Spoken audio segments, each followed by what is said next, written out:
வணக்கம் நண்பர்களே, உன்னோட்டும் தோட்டத்திற்கு மீண்டும் உங்களை அன்போடு வரவேற்கிறேன். இன்றைக்கி நம்ம தோட்டத்தில் பப்பாளி விதைகளை விதைக்க போகிறோங்க. அதுக்காண்டி நம்ம தோட்டத்தில் இருக்க மண்ணை எடுத்துக்கிறோம். ஏன்னா இந்த விதைகளை நம்ம தனியாக விதைச்சிட்டு அதுக்கப்புறம் தான் நம்ம தோட்டத்தில் எடுத்து நடவு செய்ய போகிறோம். நம்ம இந்த பப்பாளி விதைகளை இந்த கவர்களில் தாங்க நம்ம விதைக்க போகிறோம். இந்த கவர்கள் ஒன்றும் இல்லைங்க, நம்ம யூஸ் பண்ணி தூக்கி போடுற இந்த எண்ணெய் கவரு, ப்ரெட்டு கவரு, அப்புறம் இந்த கோதுமை மாவு அந்த கவரு, அதில் தான் நம்ம இன்றைக்கி இந்த பப்பாளி விதையை விதைக்க போகிறோங்க.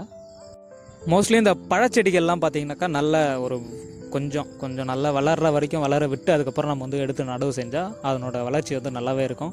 ஸோ அதுக்காக தான் நம்ம இந்த பப்பாளி விதைகள் இதில் நடவு செய்ய போகிறோம்.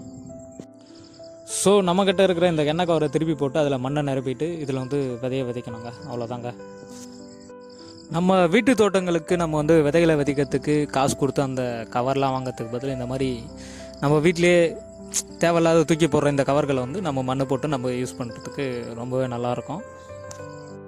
இப்போதைக்கு இந்த 4 கவரில் தான் நம்ம விதைகளை விதைக்க போகிறோம். இந்த பப்பாளி விதைகளை மிச்சம் இருக்கிற விதைகளை பார்த்திங்கன்னா நம்ம வேறு மெத்தடில் நம்ம விதைக்க போகிறோம். இதில் எது சிறப்பாக வளருது, எதில் சீக்கிரமாக வளருதுன்ட்டு தெரிஞ்சுக்கிறதுக்காக.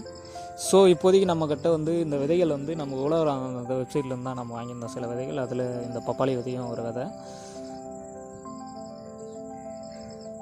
ஸோ இப்போ நம்ம ஒரு குழிக்கு ஒரு கவருக்கு 2 விதைகளை விதைக்க போகிறோம். இது எத்தனை நாளில் முளைக்குது, இதனோட முளைப்பு திறன் எப்படி இருக்குன்னு தெரில. நம்ம பார்க்கலாம் இது இந்த மெத்தட் சிறப்பாக இருக்குமான்ட்டு. மேலும் ஒரு 2-3 மெத்தட் நம்ம ட்ரை பண்ண போகிறோம் விதைகளை விதைக்கிறதுக்கு, அதில் எப்படி வளருதுன்னு பார்க்கறதுக்காக.